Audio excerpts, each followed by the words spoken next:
오늘 우리에게 주시는 하나님의 말씀은 로마서 13장 8절에서부터 10절까지 말씀입니다. 피차 사랑의 빚 외에는 아무에게든지 아무 빚도 지지 말라. 남을 사랑하는 자는 율법을 다 이루었느니라. 간음하지 말라. 살인하지 말라. 도둑질하지 말라. 탐내지 말라 한 것과 그 외에 다른 계명이 있을지라도 내 이웃을 내 자신과 같이 사랑하라 하신 그 말씀 가운데 다 들었느니라. 사랑은 이웃에게 악을 행하지 아니하나니 그러므로 사랑은 율법의 완성이니라. 아멘.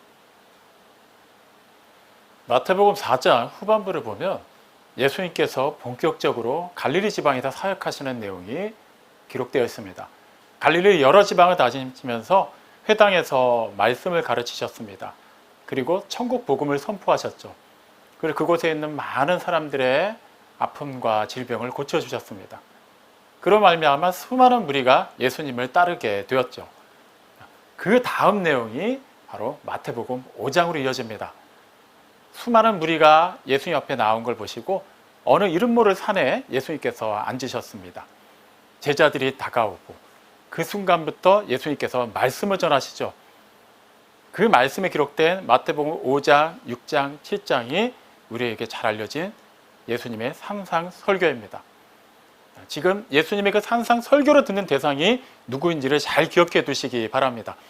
오늘은 그 말씀 가운데 마태복음 5장 43절 이하 말씀으로 시작해 보고자 합니다. 예수님께서 그 무리들에게, 제자들에게 말씀하시죠. 내 이웃을 사랑하고 내 원수를 미워하였다는 것을 너희가 들었으나 나는 너희에게 말하노니 원수를 사랑하고 너희를 박해하는 자를 위하여 기도하라. 일단 내 이웃을 사랑하라 라는 말은 예수님께서 처음 하신 말씀이 아니에요. 이미 유대인들 사이에서는 레위기 19장 18절에 기록된 이 말씀이 너무나도 익숙한 말씀이었습니다. 그렇기 때문에 이웃을 사랑하라 이 말씀 자체는 그들에게 크게 새롭게 다가오지는 않았을 거예요. 하지만 그 다음 말씀, 자, 너희들이 보통 지금 알고 있는 게 원수는 미워하라고 알고 있는데 나는 너희에게 분명히 말하지만 원수를 미워하지 말고 사랑해라. 오히려 너희를 박해하는 자들을 위하여 기도하라 라고 말씀하신 거예요. 우선 성경 어디에서도 내 원수를 미워하라 라는 말씀은 찾아볼 수 없습니다. 그러면 왜 당시 유대인들은 레위기 19장 18절 말씀 그대로 이웃을 사랑하라는 말씀은 알고 있는데 성경에 나와 있지도 않는 원수를 미워하라는 말씀을 마치 성경 말씀과 같은 권위에 두고 이해하고 있었을까요? 당시 그들의 그 배경을 살펴보면 그 이유는 쉽게 알 수 있습니다. 우리가 잘 아는 것처럼 그 당시 이스라엘은 로마의 식민 지배 아래에 있었죠. 전통적으로 이스라엘 사람들, 유대인들은 선민의식이 강했습니다. 그렇기 때문에 이방인들이나 이교도들에 대해서 어느 정도 거리를 두는 그런 성향이 있었어요. 그들과 섞인다는 것을 그다지 달가워하지 않았습니다. 근데 지금은 어떤 상황입니까? 그런 이방인들, 이교도들의 지배를 받고 있어요. 보통 속이 상하고 가슴 아픈 일이 아닐 수 없죠. 당연히 그들 입장에서는 로마인들 혹은 로마인들과 관련된 사람들을 미워할 수밖에 없었습니다. 이런 배경에서 살펴보면 그들은 그냥 야, 로마인들은 미워해도 돼. 그들은 우리의 이웃이 아니야. 그들은 이방인이고 이교도고 하나님의 백성, 하나님의 택하신 나라를 괴롭히는 자들이기 때문에 마땅히 하나님의 저주를 받고 심판을 받아야만 한다라고 생각을 하고 있었어요. 그런 그들에게 예수님께서 충격적인 말씀하신 거예요. 아니다. 나는 분명히 얘기하는데 내 이웃을 사랑하는 것만으로는 충분하지 않다. 원수마저도 사랑하고 박해하는 자를 위해서 기꺼이 기도할 수 있어야만 한다. 그것이 바로 하나님께서 너희에게 명하신 이웃 사랑이다라고 말씀하신 거예요. 자, 여기까지만 보면 우리는 2000년 전에 어느 이름 모를 산에서 있었던 수많은 무리들과 예수님 사이의 모습을 떠올릴 수 있어요. 하지만 제가 처음에 말씀드린 것처럼 지금 예수님이 산상 설교를 듣고 있는 대상이 어떤 사람들인지를 잘 파악해 본다면 우리는 이 말씀을 가볍게 흘러들을 수가 없습니다. 다시 한번 정리해 보죠. 하나님 나라의 복음을 듣고 회개한 사람들이에요. 그리고 예수님을 기꺼이 따르고 있는 사람들입니다. 더 가까이에서는 예수님의 제자들이기도 하죠. 2000년이라는 시간을 싹 지어놓고 보면은 지금 누구에게 하시는 말씀이죠? 모든 그리스도인들 지금 우리에게 하시는 말씀이죠. 하나님 나라의 복음을 듣고 하나님의 아빠 아버지라 부를 수 있고 예수님의 제자로 그분이 가신 길을 따라가는 우리에게 주시는 말씀이에요. 물론 성경에 있는 모든 말씀이 우리에게 주시는 말씀이죠. 그럼에도 불구하고 우리는 그 말씀 가운데서 자꾸 어떤 기준을 정해놓고 취사 선택하려고 하는 경향이 있습니다. 물론 1차적으로는 성경에 기록된 모든 말씀은 그 당시 사람들에게 주어진 말씀이에요. 그러다 보니까 우리는 이거는 그때 그 사람, 그 장소에 섰던 그 사람들에게는 해당할지 모르지만 나에게는 지금 이 시대에 살고 있는 우리에게는 조금 동떨어진 말씀이다라고 여기는 그런 성경 구절들을 얼마든지 끄집어낼 수 있어요.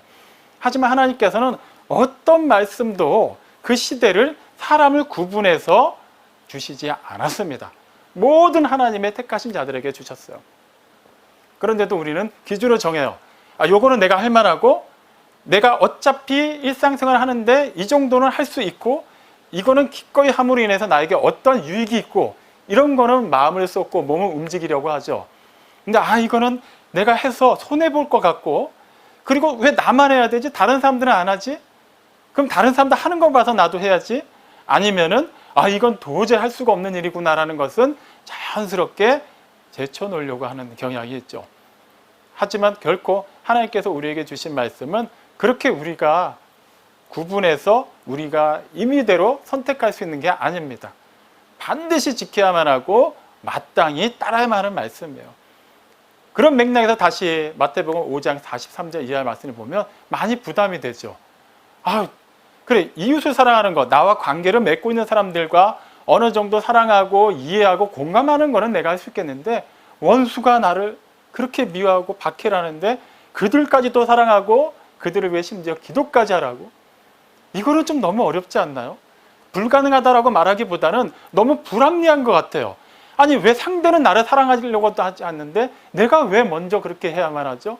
그렇게 해서 나한테 도움이 되는 게 뭐가 있으며 지금까지 살아오면서 그렇게 한번 해봤는데 늘 결과가 좋던가요? 그렇지 않았어요. 오해를 사기도 하고 오히려 더 무시를 받기도 했습니다. 그런데도 우리가 그렇게까지 할 필요가 있을까요? 우리는 이미 이렇게 생각하는 것 자체가 어느 한 중요한 전제를 놓치고 있다는 것을 분명히 알아야만 해요. 그것이 무엇이냐면 하나님께서 우리에게 어떠한 말씀을 주실 때는 그것은 말 그대로 우리에게, 즉 하나님의 자녀들에게 주신다는 거예요. 이방인들, 이교도들이 아니에요. 지금 예수님께서 말씀하신 이 산상설교 말씀 또한 팔레타인 지방을 벗어나 로마 사람들을 무한하게 하시는 말씀이 아니죠. 어디 다른 대륙에 있는 이교도들을 향해서 주시는 말씀이 아니에요. 갈릴리 지방에 있는 모든 사람들을 대상으로 한 것도 아닙니다. 그들 가운데서 천국 복음을 듣고 예수님을 따라온 사람들에게 주시는 말씀이라는 것을 분명히 알아야만 해요. 근데 그 말씀 뒤에는 또 이렇게 말씀하시죠. 마태복음 5장 45절에 보면 너희가 그렇게 하면, 즉 이웃을 사랑하고 원수를 사랑하고 박해하는 자를 위해서 기도하기까지 하면 하늘에 계신 너희 아버지의 아들이라 할 것이다. 하나님의 자녀가 될 것이다 라고 말씀하신 거예요. 이 부분에서 우리는 혼란스러울 수가 있어요. 분명히 성경은 하나님의 은혜로 말미암아 우리가 믿음으로 구원받았다고 얘기하는데 우리 주 예수 그리스도의 그 대속의 공로를 힘입어서 우리가 구원을 받았고 우리의 행위가 조금도 들어가지 않았다고 말하고 있는데 우리가 그렇게까지 사랑할 때 하나님의 자녀가 된다? 이건 뭔가 말이 안 맞아요. 서로 충돌하고 있죠. 하지만 전혀 그 말씀에는 문제가 있지 않습니다. 예수님께서 그 말씀하신 부분을 다시 한번 살펴보죠. 하늘에 계신 너희 아버지의 아들이라 이커르니. 이미 예수님께서는 너희가 원수까지도 사랑할 정도로 그렇게 기꺼이 사랑한다면 그제서야 하늘에 계신 하나님의 아들이 된다, 자녀가 된다고 말씀하지 않으셨어요. 이미 그들을 향해 하늘에 계신 너희 아버지라고 표현하셨어요. 지금 그들은 이미 하나님의 자녀라고 예수님이 인정하신 겁니다. 그런데 이미 하나님의 자녀가 되었는데 다시 하나님의 자녀가 된다? 이것은 우리가 여러 번 살펴보는 것처럼 이미와 아직 사이에서 생각하면은 이해가 간단하게 돼요. 우리는 분명히 하나님의 자녀가 되었지만 영원한 하나님의 나라에 속하기까지는 아직 완전하게 그 시간 속으로 들어간 건 아니죠. 이미 들어갔고 좁은 문을 통과해서 좁은 길을 가고 있지만 완벽한 궁극적인 목적지까지는 다다른 건 아니에요. 그렇기 때문에 우리는 하나님의 자녀이면서도 하나님의 완전한 자녀가 되기 위해서 계속해서 전진하고 있는 것이죠. 그리고 무엇보다 예수님께서 지금 이 말씀을 하실 때 우리가 사랑해야 하는 대상이 누구라고 말씀하시나요? 하나님이라고 말씀하시나요? 아니죠. 그러니까 하나님을 사랑하지 않아도 된다는 얘기가 아니라 그것은 당연히 지금 기본 전제가 되어 있는 상태에서 이웃을 사랑하라고 말씀하셨어요. 그 이웃 가운데는 그러니까 내 가족, 나와 가까이 관계를 맺고 있는 사람들만이 아니라 심지어는 원수, 나를 박해하는 사람들, 한마디로 말하면 모든 사람들을 포괄적으로 이르러서 지금 예수님께서는 사랑하라고 말씀하신 거예요. 그렇다면 그들을 사랑하는 분명한 목적이 있어야만 하겠죠. 왜 그렇게까지 해야만 할까요? 그들이 곧 우리가 하나님의 자녀라는 걸 알아야 하기 때문이에요. 그들이 우리를 볼 때 예수쟁이들이나 우리는 뭐가 다르지? 라고 그렇게 볼 텐데 보다 보니까 정말 뭔가가 달라요, 이 사람들이. 경우에 따라서는 나보다 지위가 낮기도 하고 나보다 가난하기도 하고 나이가 많기도 하고 더 건강이 약하기도 한데 그럼에도 불구하고 이 예수 믿는 사람들에게서는 뭔가 다른 모습이 보이더라는 거예요. 뭐가 다르지? 다른 건 하나예요. 그들은 예수를 구세주로 영접했어요. 하나님을 아버지라 부르는 자들이고 나는 그렇지 않더라는 거예요. 단지 그 하나의 차이에서 엄청난 그 인격과 품격과 그런 영성과 그 사람의 사고와 언행의 차이가 나오기 시작하는 거예요. 결과적으로 그들은 그렇게 우리가 기꺼이 사랑하고 헌신하고 굳지 않은 그런 삶을 통해 그런 모습을 통해 하나님을 발견하게 될 겁니다. 하나님의 자녀는 확실히 다르구나. 하나님을 믿는다는 사람들은 과연 하나님이 실제 살아 계시기 때문에 저러한 삶을 사는구나라는 것을 보겠죠. 결과적으로는 어떻게 되는 겁니까? 그들이 우리를 통해 하나님을 보게 되고 하나님을 알게 된다는 거예요. 그렇기 때문에 우리는 기꺼이 원수까지도 사랑할 수 있어야만 해요. 하지만 그럼에도 불구하고 이 말씀이 쉽게 다가옵니까? 그렇지는 않아요. 그렇게 사랑해서 우리가 결혼을 합니다. 결혼한 부부 그렇게 사랑해서 평생 헤어지고 싶지 않다고 해서 같이 살고 있는데 사는 동안에 의견 충돌이 한 번도 없는 부부가 있을까요? 꼭 큰 소리 내면서 부부싸움까지 하지 않더라도 완벽하게 정말 연애할 때 한 번도 싸워보지 않은 사람들이라고 가정을 했을 때 그 마음 그대로 날마다 설레고 볼 때마다 사랑스럽고 그 사람이 하는 모든 것을 다 포용하고 이해해 줄 수 있는 그런 관계로 부부 생활이 계속해서 이어지던가요? 꼭 그렇지만은 않아요. 나를 낳아주신 부모님과 나 사이에도 살아오면서 많은 충돌이 있었죠. 자녀들, 형제들은 말할 것도 없습니다. 하물며 이렇게 가까운 혈연지간에 있는 사람들 사이에서도 우리가 완전한 사랑을 할 수가 없는데 이웃, 더 나아가서 원수, 나를 박해하는 사람 상상도 못할 일이죠. 굉장히 부담이 돼요.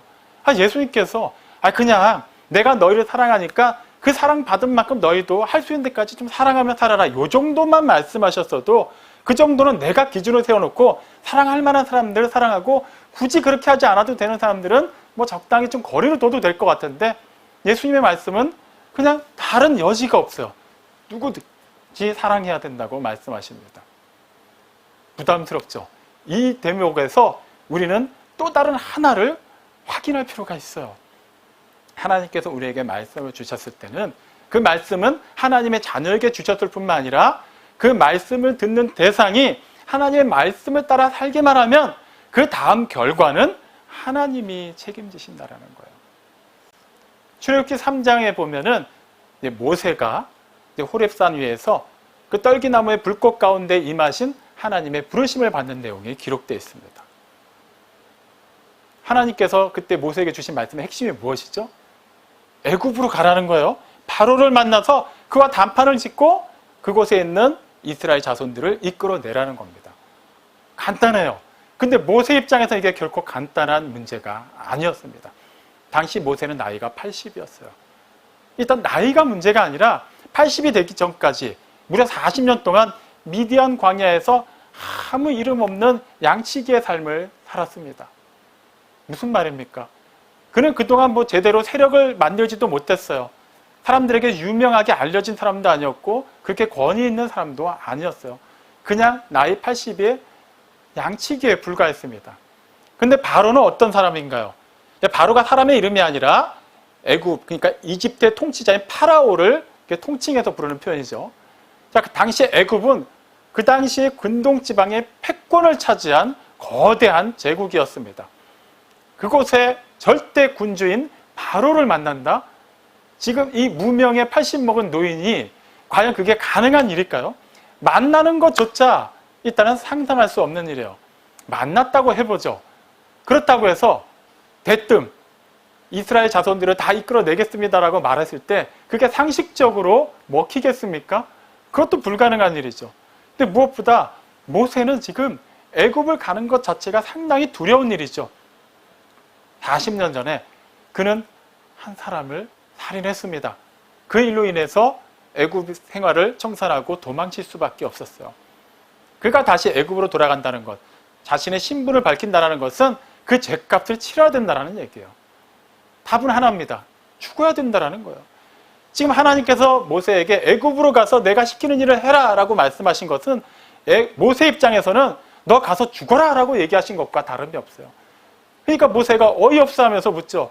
내가 도대체 누군데 바로를 만나고 바로와 단판을 지어서 이스라엘 자손을 거기에 이끌어내겠습니까? 나는 할 수가 없습니다. 갈 수도 없고요. 바로를 만나서도 안 됩니다. 그때 하나님께서 뭐라고 말씀하십니까? 출애굽기 3장 12절 말씀입니다. 내가 반드시 너와 함께 하리라. 내가 반드시 너와 함께 있을 것이다. 내가 반드시 너와 함께 갈 것이다. 무슨 말이에요? 네가 일단 내 말에 순종해서 가기만 하면 그 다음에 내가 이스라엘 자손을 이끌어내겠다라는 거예요. 내가 바로와 단판을 짓겠다라는 거예요. 너가 말이 어눌하냐 걱정하지 마라. 너의 형 아론이 말을 잘하니까 내가 다 준비해놨다. 일단 가라. 아론을 만나고 함께 바로에게 나아가라. 그 모든 과정에서 내가 너와 함께 하겠다. 핵심은 무엇이죠? 하나님께서 함께 하시면서 지켜보시겠다라는 건가요? 너 잘하나 못하나 보자. 그게 아니에요. 하나님께서 모세를 통해 일하시겠다라는 거예요. 다윗의 경우도 한번 살펴볼까요? 다윗은 처음부터 굉장히 용맹한 사람으로 알려진 인물이 아니었죠. 네, 그 집안에서 막내였고요.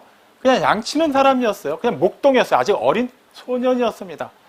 그런 그가 일약 세상에서 이름을 알리게 된 사건은 그 유명한 다윗과 골리앗의 싸움 때문이죠. 그때 이스라엘과 블레셋 사이에 전투가 일어날 때 아무도 그 블레셋 장수인 골리앗을 상대할 수가 없었어요. 그의 그런 체구라든가 그의 경험이라든가 어떠한 것도 누구에게도 뒤지지 않았을 뿐만 아니라 이스라엘에 수많은 병사들, 장수들이 있었지만 심지어 사울 왕조차도 골리앗 앞에 나설 수 없을 정도로 그의 기세는 대단했습니다. 그런데 그를 상대한 사람이 다윗이었어요. 물론 다윗의 고백에서도 우리가 알 수 있지만 그는 평소에 양을 지키면서 맹수들로부터 자신의 양들을 보호하기 위해서 목숨을 불사하고 그렇게 싸웠던 경험이 있는 사람이었죠. 그렇다면 다윗은 애초에 그렇게 싸움에 능한 용사니까 골리앗을 상대하는 게 가능했다라고 말할 수 있을까요? 꼭 그렇진 않아요. 그 당시 이스라엘에 양치기가 다윗뿐이었겠습니까? 굉장히 많았어요. 이스라엘 사람들이 주로 하는 일 중에 하나가 목축업이었기 때문에 양치기, 목동은 수도 없이 많았을 겁니다.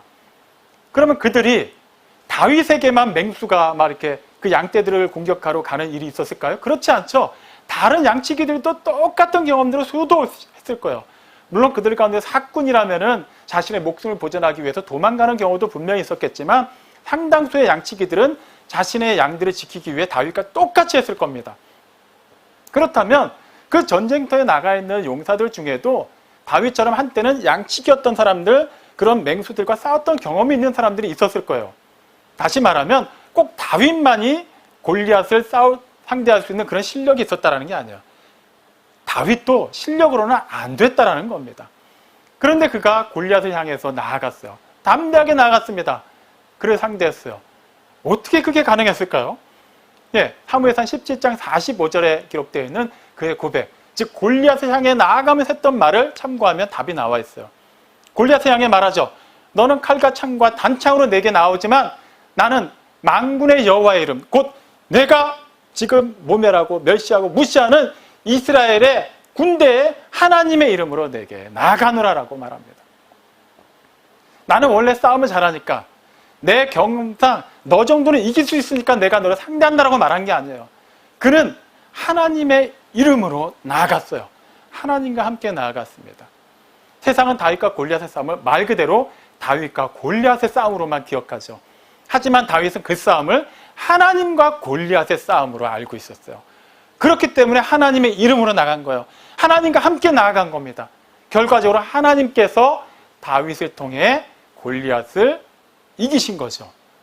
즉 모세와 다윗의 이야기를 통해 우리가 분명히 확인할 수 있는 게 있어요. 그들이 상대했던 바로 골리앗은 그들만의 힘으로 상대할 수 있는 그런 존재들이 아니었습니다. 하지만 그들이 기꺼이 그들을 만났고 그들과 담판을 지었고 하나님께서 말씀하신 대로 이룰 수 있었던 것은 하나님께서 그들과 함께 하셨기 때문이에요.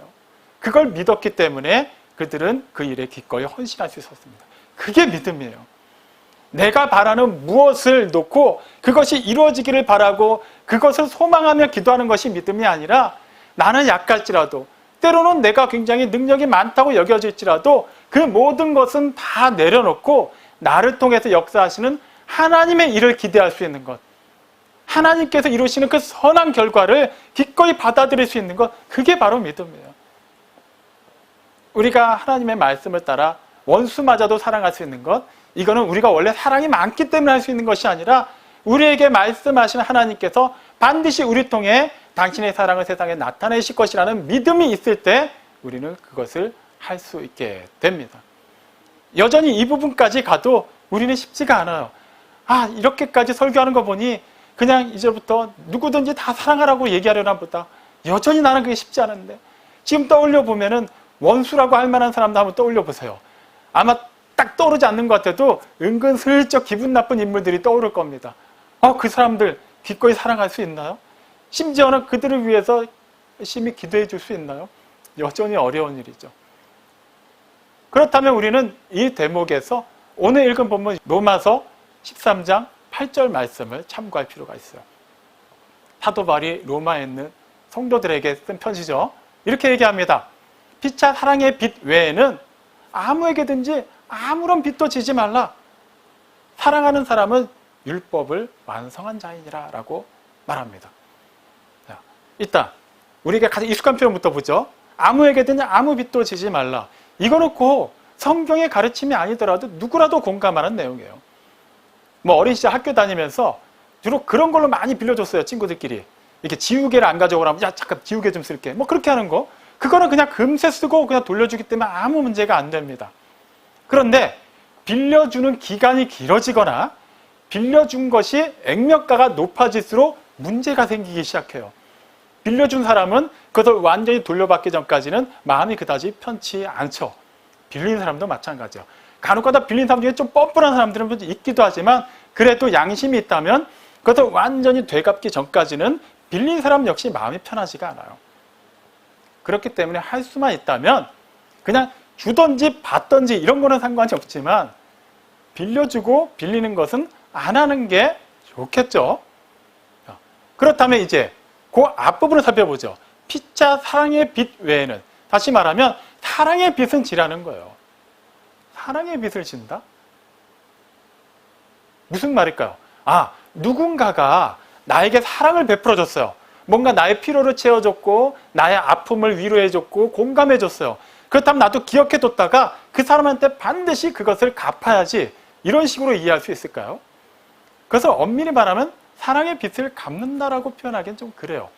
그냥 굳이 사랑하는 감정이 없어도 그냥 얼마든지 할 수 있어요. 그냥 도의상 할 수도 있고 상식적으로도 할 수 있어요.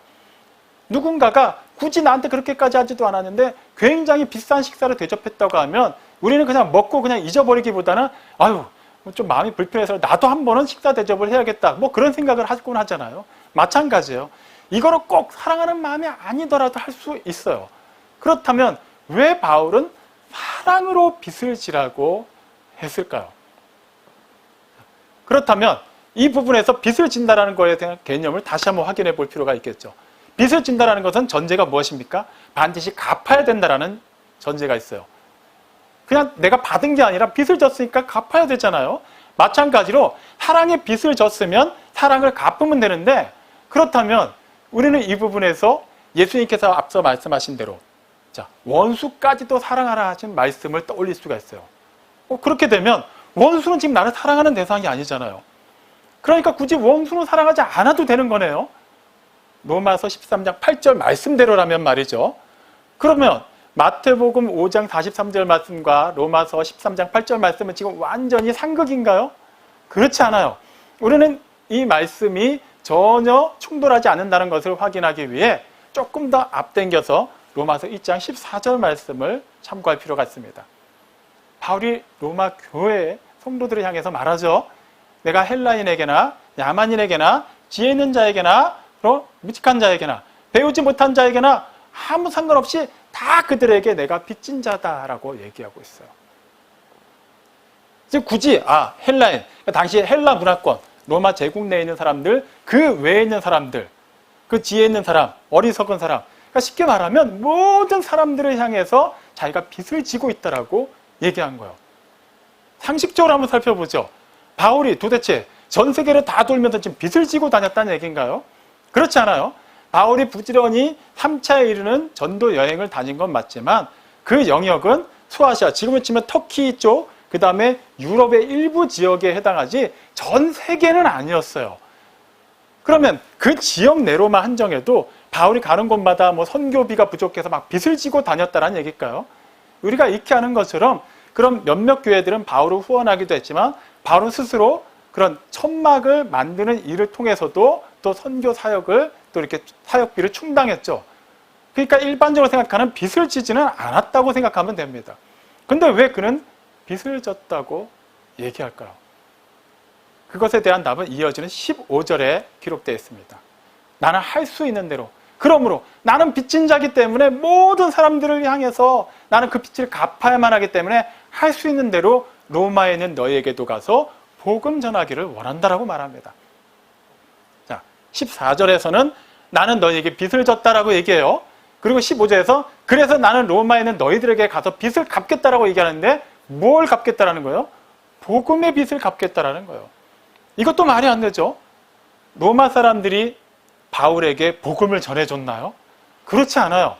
이미 로마서 1장 5절에서 바울이 이렇게 고백하죠. 나는 하나님의 은혜로 사도로 부르심 받았다. 고린도전서 15장 10절에도 바울이 다음과 같이 고백하죠. 내가 나 된 것은 하나님의 은혜다. 그는 하나님의 은혜를 받은 사람이에요. 굳이 은혜에 빚졌다고 표현하면 그는 누구에게 빚진 겁니까? 하나님께 빚진 거예요. 예수님께 빚진 겁니다. 그러면 당연히 그는 누구에게 빚을 갚아야만 할까요? 예수님께 갚으면 되겠죠? 하나님께 갚으면 되겠죠? 그런데 왜 그는 그것을 그렇게 표현하지 않고 로마에 있는 너희에게 가서 내가 이 복음의 빚을 갚기를 원한다라고 얘기했을까요? 자, 일단 우리는 이 부분에서 이런 의문부호를 일단 하나는 지울 필요가 있어요.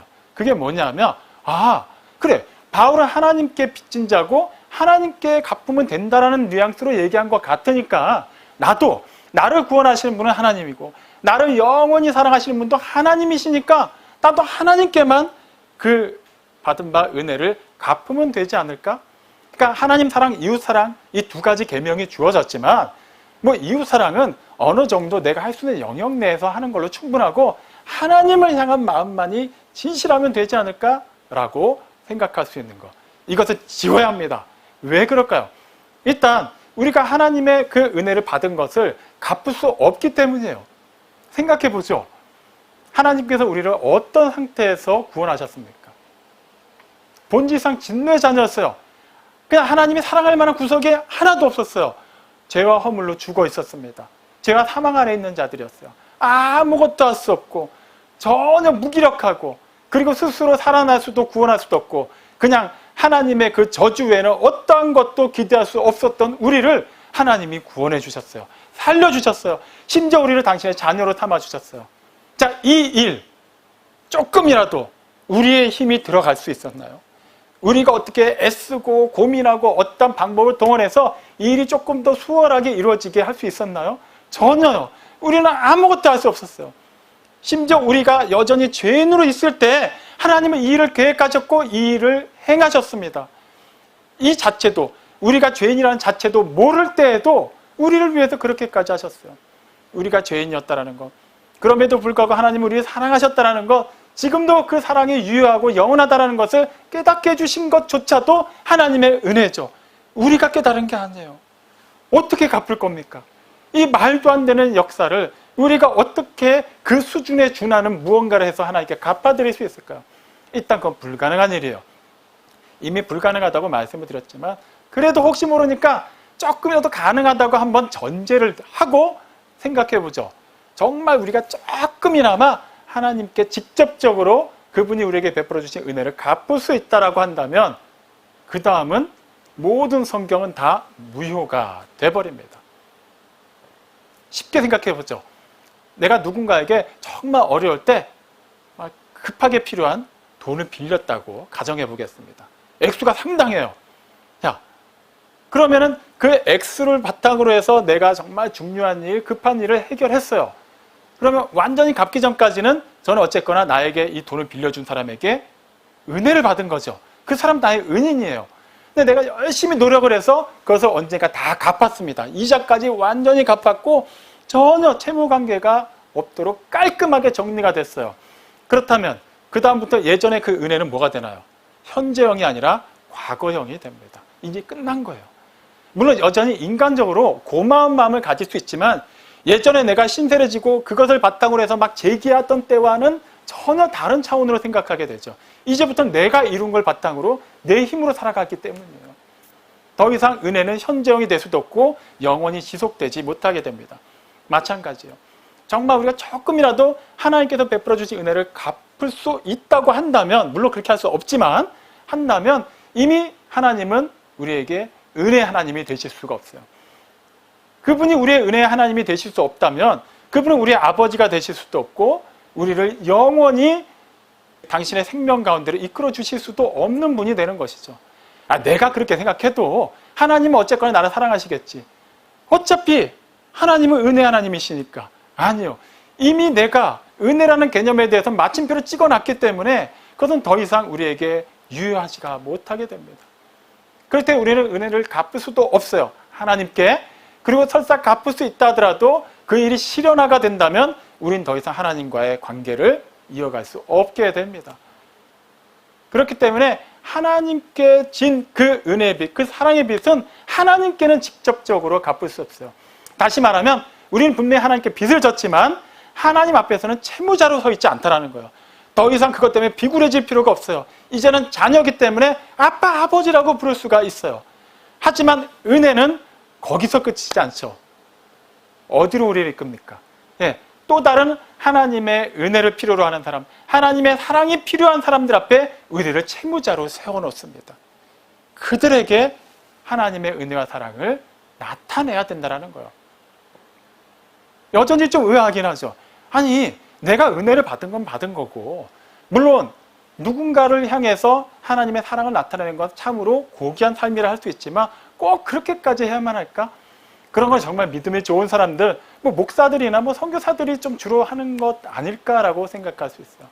만약에 우리가 이렇게 생각할 수 있는 이 경우가 1세기 그리스도인들, 조금 더 앞서서 사도들에게도 똑같이 적용됐다면 어떤 일이 일어났을까요? 일단 예수님의 제자들이 예수님의 사랑을 힘입었고 예수님과의 그 마지막 만찬 자리에서 서로 사랑하라는 말씀을 들었음에도 불구하고 기꺼이 사랑하기보다는 나를 먼저 사랑해주는 사람, 혹은 내가 사랑할 만한 사람에게만 사랑을 베푸고 하나님의 사랑을 증거했다면 과연 복음이 세상으로 뻗어나갈 수 있었을까요? 이미 그들부터가 유대인이에요. 갈릴리 출신 사람들이기 때문에 그들이 정말 사랑할 만한 사람들, 이교도들, 이방인들을 제하고 가족들부터 시작해서 나름 범위를 넓힌다 하더라도 그 복음은 결코 팔레타인을 넘어가지 못했을 겁니다. 그게 설사 넘어갔다 해도 그 다음 사람들도 마찬가지죠. 나는 어쨌든 하나님의 은혜로 구원 받았는데 난 여기서 끝. 그냥 굳이 나까지 나서서 하나님의 은혜를 전할 필요가 있을까라는 생각이 주류였다면 과연 복음이 그때까지 흘러올 수 있었을까요? 과연 우리가 지금 하나님의 아버지라 부를 수 있었을까요? 우리가 지금 이 자리에서 하나님을 예배할 수 있었을까요? 없었을 거예요. 우리는 수많은 믿음의 사람들에게 이미 사랑의 빚을 지고 있는 거예요. 물론 직접적으로 하나님께서 그들을 통해서 우리에게 사랑을 베푸셨기 때문에 하나님께 사랑의 빚을 진 거지만 궁극적으로는 하나님께뿐만 아니라 수많은 사람들에게 우리는 사랑의 빚을 지고 있는 겁니다. 당연히 갚아야만 하겠죠. 마태복음 10장에 보면은 예수님께서 제자들을 이제 전도 여행을 보내는 내용이 기록되어 있어요. 근데 그들을 그냥 보내시지 않죠. 그들에게 하나님 나라의 복음을 선포하게 하시고 또 병든 자들을 고치고 귀신들을 쫓아낼 수 있는 그런 힘을 주십니다. 그러면서 마태복음 10장 8절에서 다음과 같이 말씀하세요. 너희가 거저 받았으니 거저 주어라. 너희 힘으로 된 것이 아니고 너희가 내 제자이기 때문에 이런 능력을 받았다고 해서 이것 자체가 너희의 자랑이 되고 뭐 그것이 너의 자부심을 막 이렇게 고치시키는 것으로 끝나서는 안 된다는 거예요. 이것은 너희만을 위한 것이 아니라 너희뿐만 아니라 너희를 통해서 하나님 나라 복음을 들어야 되는 수많은 사람들을 위한 것이기 때문에 그대로 주라고 말씀하셨어요. 마찬가지예요.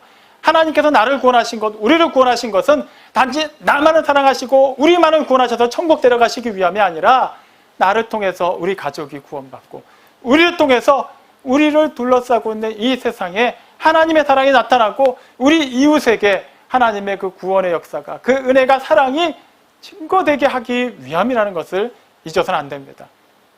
사랑하는 성도 여러분, 우리는 더불어 살고 있습니다. 하나님의 은혜 안에 살고 하나님의 은혜 안에 우리가 있습니다. 우리가 지난주에 살펴본 것처럼 우리는 우리의 몸으로 하나님께 영광을 돌리는 삶을 살아야 돼요. 그것은 이미 영광의 하나님이요 사랑의 하나님이 우리 안에 계시고 우리가 그분 안에 거하고 있기 때문에 우리의 몸, 우리의 삶을 통해 하나님이 나타나게만 한다면 그 다음 하나님의 사랑, 하나님의 영광, 하나님의 은혜는 반드시 우리 주변, 우리 이웃, 심지어 원수 우리를 박해하는 자들에게까지 전달될 것입니다. 쉽지 않아요. 생각하는 것만으로도 숨이 막힐 수 있습니다. 하지만 우리는 씨를 뿌리고 물을 주는 것, 우리에게 명한 그 일은 할 수 있어야만 해요. 이것은 우리가 하는 것이 아니라 우리가 계속해서 살펴본 것처럼 요한복음 17장 26절에 예수님의 기도 내용과 같이 우리 안에 하나님의 사랑, 즉 사랑의 하나님이 계시기 때문에 우리가 기꺼이 그분의 말씀에 순종하여 가라고 하는 곳에 가고 하라고 하는 그 일을 하기만 한다면 그 다음 결과는 하나님께서 이미 정하신 그 가장 선하고 아름다운 일로 이끌어 주신다라는 거예요. 울더라도 씨를 뿌리세요. 분명히 우리는 기뻐하며 단을 거두게 될 것입니다. 하나님께서 우리 안에 계십니다. 그분은 사랑의 하나님이시고 영광의 하나님이시고 은혜의 하나님이시고 우리의 하늘 아버지이십니다. 그분이 지금 내 안에서 우리 안에서 이 믿음의 공동체 안에서 역사하고 계시고 당신의 계획하신 그 선하고 아름다운 일을 이루시고자 합니다. 우리는 무엇을 해야만 할까요? 막연히 그냥 사랑하는 어떤 행위만을 생각하지 마십시오. 사랑하는 자로서의 그 자세만 분명히 안다면 우리는 도대체 누구를 사랑해야 되고 어떻게 사랑해야 하는 것을 아는데 어려움을 겪지 않을 것입니다. 요한 3서 1장 2절 말씀을 보시죠. 사랑하는 자여 내 영혼이 잘됨 같이 내가 범사에 잘되고 강건하기를 내가 간구하노라. 그겁니다.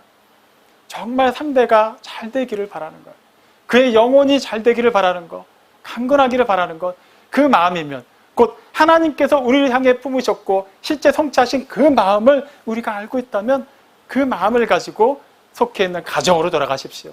이웃을 향해 나아가십시오. 그 일터와 세상과 만남 속에 들어가서 그 모습 그대로 살아내십시오. 그렇게 사랑의 하나님, 은혜의 하나님, 영광의 하나님과 더불어 살며 그분을 신실하고 아름답게 증거하는 보혜마을 교회 모든 성도들이 다 되시기를 주님의 이름으로 축원합니다. 아멘.